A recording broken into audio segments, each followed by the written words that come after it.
Ahoy landlubbers, and welcome to the Pirates of Mystara. What is Pirates of Mystara? Well, if you haven't been following, it's my D&D campaign. I will be doing a story so far video that I'll stick on Patreon, make it available for free members and everyone, just so you catch up, just in case you haven't, but most people know what it is. So it's just to have a quick explanation.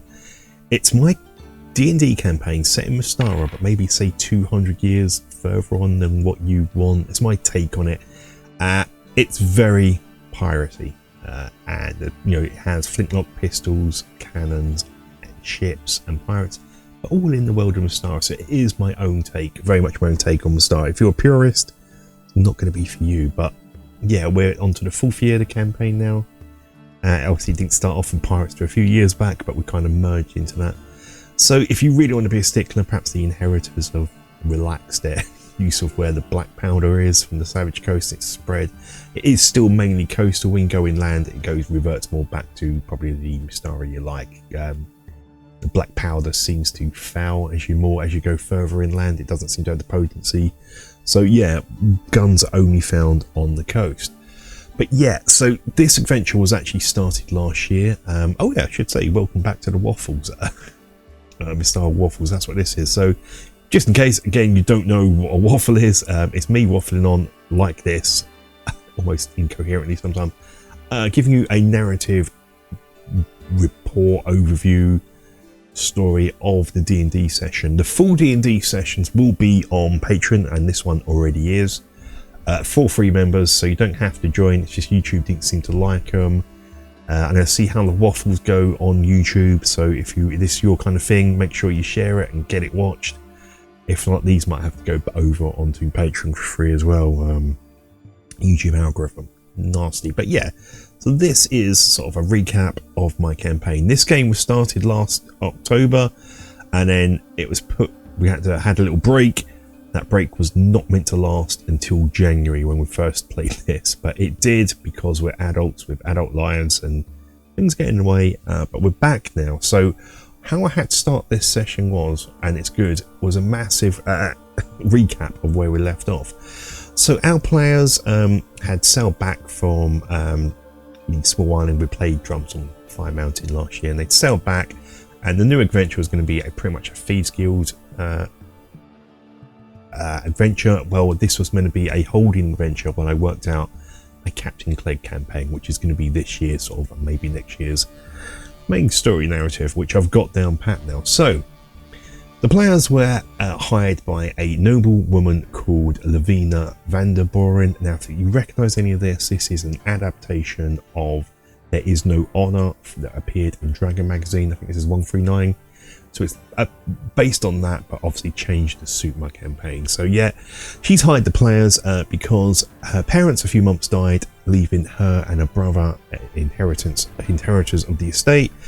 But she's also inherited a load of debt. Her parents were great adventurers, terrible financial keepers. So yeah, there's people that she owes money to. One of them is the harbour master down in Saltmarsh, because that's where the parents keep their boat docked, and so she owes money to them. But there's problems down in Saltmarsh, which we'll get to in a minute. She also needs access to the family vault, which is wizard locked, and the only thing that can open it is the parents' signet rings with a little snake on the engraved in bold on the ring. I 3D printed this as a prop for my players as well. I've got a printer, that's what I'm going to be using. 3D printer, yep. So that was fun. But her mum lost hers, and these are made by the Wizards of Galantry. The replacement's not going to be down for months. That's no good. She needs access to the vault to get the money before then. Her father had a ring, but he never wore it. He just kept it in a secret compartment on the ship in Saltmarsh. So she needs the players to go down and get access to the ship. She's already paid the harbour master, but there are problems in Saltmarsh. Now this is where Saltmarsh from D&D have transported it into Mystara. So that's pretty largely the same. The traditionalist Traladarians are upset with the upstart Karamikans. There's a dwarf mine opens. There's all kinds of friction, caused even more by some dwarf mine gear being stolen by smugglers, and then the adventurers that Saltmarsh hired to retrieve the gear, when they returned the boat, the gear wasn't in it. Now this was at my party who decided to steal the gear and just return the boat. So yeah, all manner of tensions in Saltmarsh, which has kept the harbour master busy, so he's unavailable to take Lavina's correspondence. And they've also, to make matters worse, they've also hired, the council has also hired outside help. Now one of these people is Solarvark, who is in charge of Lavina's boat, and his men aren't very nice. Now the harbour master is totally innocent. He doesn't know this is going on. He just hired some people, some mercenaries if you like, but they are not very nice. So she's effectively hired the party to go there to, one, get a boat back, and two, because she suspects that Solarvark is up to something on her boat. So to find out what, and if possible, her brother's gone missing. Can the players locate her brother? Yeah, so if you want the full background on that, perhaps go and watch the full Let's Play for the full thing, but that should be enough to get us going. Now, so we sail down to Saltmarsh, players sail between Saltmarsh and Blacksand quite a bit. So there's not much navigation, they don't get lost, it's, you know, it's their home ground. We get there, and the first thing that they try and do is go and see the harbour master. He's busy, so they don't get to see him, but they do get to see one of these flunkies. They don't find out anything, but they do steal the harbour master book. There's a book of fees paid and fees owed kind of thing. They managed to nick that, and they have a look at where the Blue Nixie is, which should be on Pier 5, which is not. It's about 100 foot further into the sea, so it's not actually docked at the pier. So they come up with a plan where they're going to forge payment, in the book saying it's been paid, trying to just prove it. Now I knew this, I let them do this, but I knew this was going to automatically fail, because Solarvark and his men know that it's been paid because they've got the money. So doesn't matter what they forge, they know that what they're doing is unscrupulous. So what I was expecting to do is, and I've sort of tailored this, I changed the adventure a bit. It's a combat heavy adventure. This was meant to end the last session, but the last session overrun a bit, so I didn't get to do this. If this ended up in combat, this would be a real tough combat, because these players, I got a lot of them from the Pirates Compendium from Legendary Games. And I picked some sort of challenge rating 10 things here basically. What they're going to encounter is basically a captain who is a real mean shot. He can literally reload pistols like no one's business. You got a bosun who hits hard. You got two elite snipers on there with muskets who can shoot 2 rounds apiece, and some flunkies, standard flunkies. But even so, by that time, on their own, they wouldn't be a challenge to elite players, but with everything else, yeah, it's going to be a tough battle. Made worse by it, there is a mine claw crab that will get out in the hole that the players potentially can fight. The hole is sort of an optional thing. So what's going on is Solarvark and his men are part of an organisation called the Lotus Dragon, which is basically the Iron Ring Mark II. The players put a few years back that literally decimated the Iron Ring. So this is the Iron Ring trying to reforge under a new name, and the players have a bit of beef with the Iron Ring. So what they're trying to do is get exotic animals to protect their new lair, which is nearby. And one of those animals is a mine claw crab, which is taken from Legendary Games Sea Monsters book, which is great. It's a bit of a beast. It can sort of effectively anything emotional and sort of charisma-based abilities, like it can mimic and throw them back at you. And now one of my players is quite heavy into that, a bard. Any bardic stuff is going to come back twofold. So this would be a big battle. Now they don't have to go down to the hole. That's not what they're here for. They're here just to get the boat back. So it's optional. Anyway, this is a tough battle. So what I was expecting to do, and we've sort of done this when we did Saltmarsh, is I was expecting to go stealthy, like on that game. There was a similar setup with people on the boat they had to infiltrate. They went Assassin's Creed on it, and the way we were doing it is I sort of did, if they did, they could do a one-hit kill if they were doing it by surprise kind of thing, you know. Don't want to be too graphic, but you know, a knife in a various part. And that is what I was expecting to do here. Like last time, there's only 2 of them that did that. We've got 3 of them now. So I thought, yeah, they've got the abilities. Rob's got who plays Ash, has got invisibility ring. I think Whiff has an invisibility spell. So they've got an underwater boat. I thought this would be really easy for them, the way I planned it. I wasn't expecting full combat. The deception thing, I was thinking, oh, don't do this, it's going to fail, and full combat's going to go. And that's the route they're going. And then Walker announced he's going to take the underwater, he's going to swim there. He's going to say it's only 100 foot, he can swim. He is a sea elf, or water elf if you like. So he can swim, breathe underwater. He's going to use the invisibility ring and jump onto the boat. Now, they also have a... So with this battle, it seems when you watch, maybe if you watch a full one, it seems like I'm being a real mean DM, which I'm not. I'm just trying to make it tough for the players. I was actually being quite fair and taking a bit of extra damage off when I realised going into combat. Where I was going to be a mean DM is they've got an ability, an item called the Spyglass of the Tempest, which allows people to see further than a normal spyglass. Now this, if they used it, would allow them to see people on the boat, which I didn't really want. I wanted them to go in at this blind. So I set up this encounter on the way down to do with the lighthouse where Walker, one of my players, died, and they could see some activity on this lighthouse. So I wanted them to use it there, and it can only be used once a day, and then they have to roll like 5e charges, but they didn't. So that's the only bit where I was being a mean DM. So I wanted them to not know who was on that boat, but they didn't. They used the spyglass so they could see some people. There were 2 people hunkered down by the sharpshooters who had spare guns for them to pass up, reload, so it's constant fire. So they didn't see those 2, but they could see everyone else, which is what I didn't want to happen, but they did. So yeah, Walker Ash is swimming up, so he just thinks he knows what the amount of people on the boat. He climbs up, still invisible, and jumps over and sees people looking at him. The people hunkered down there just to load the muskets are looking in his way. He's come up the back of the boat. Sharpshooters are looking to the front of the boat, but they're looking that way. Now they don't really see anything, because we do checks for this, but I'm thinking even though he's invisible, there is still water on him. It is night, it is dark.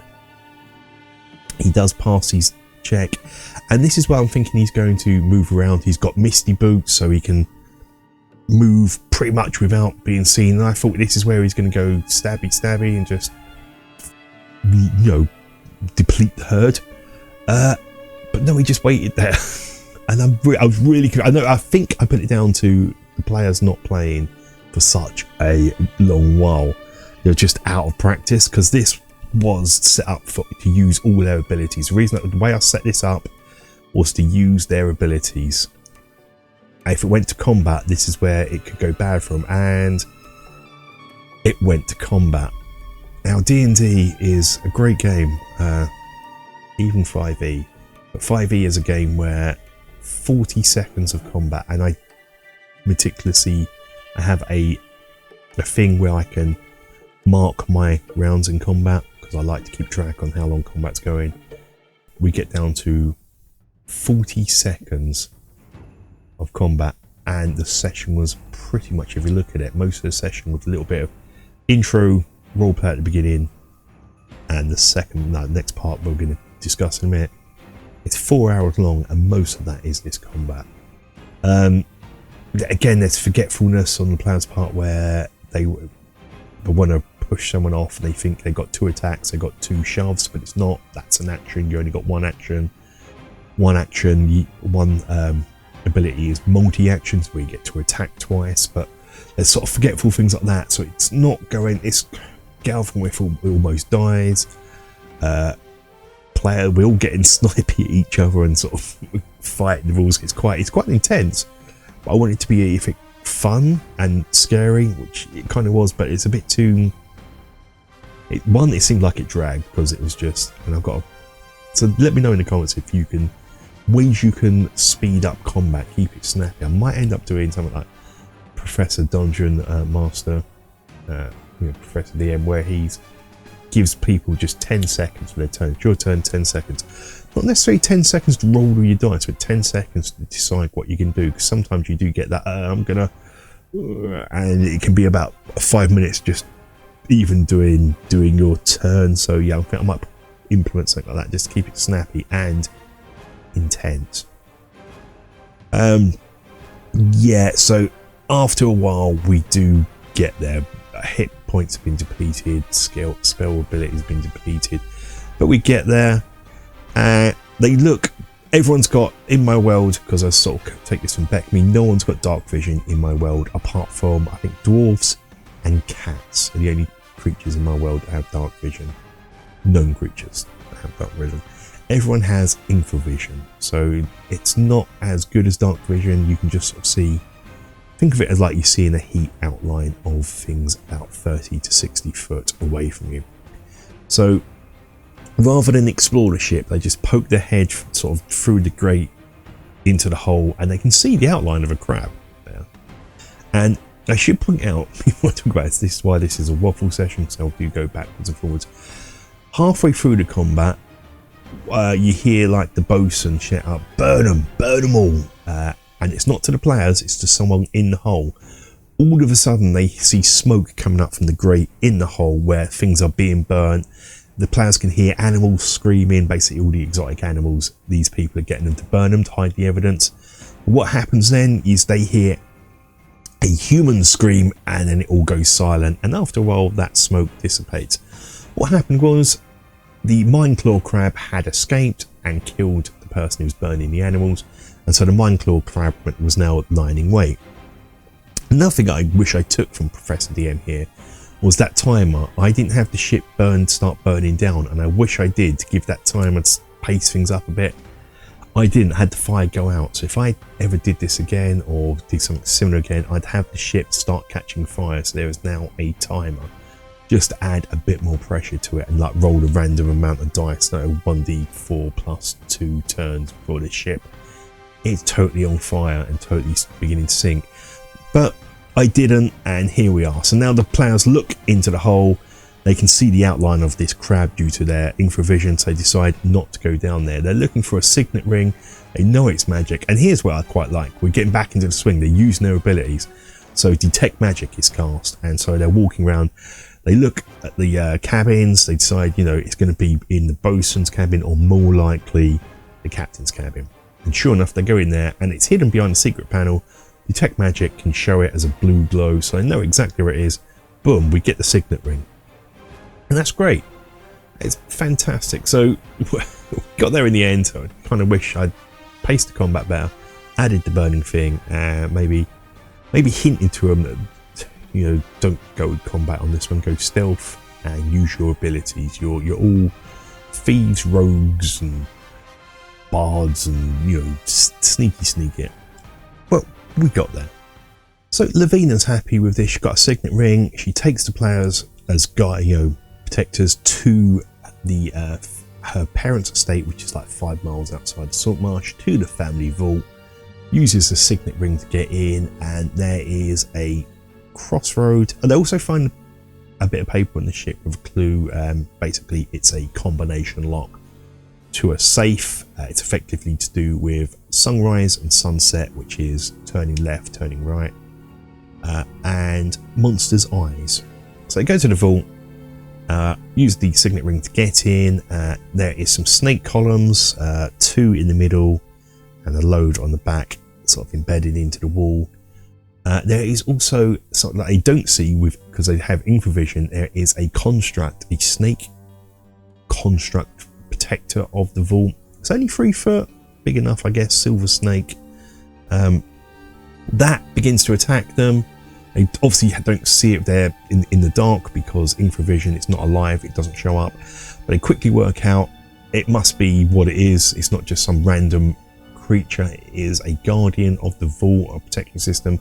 They get Lavina, sort of shove Lavina in the front, get her to hold her signet ring up, and sure enough, when it sees that, it backs away. Great, my players are back. We're all on form. This is going well now. But they look around and there's not another door, and then they notice something about one of the snake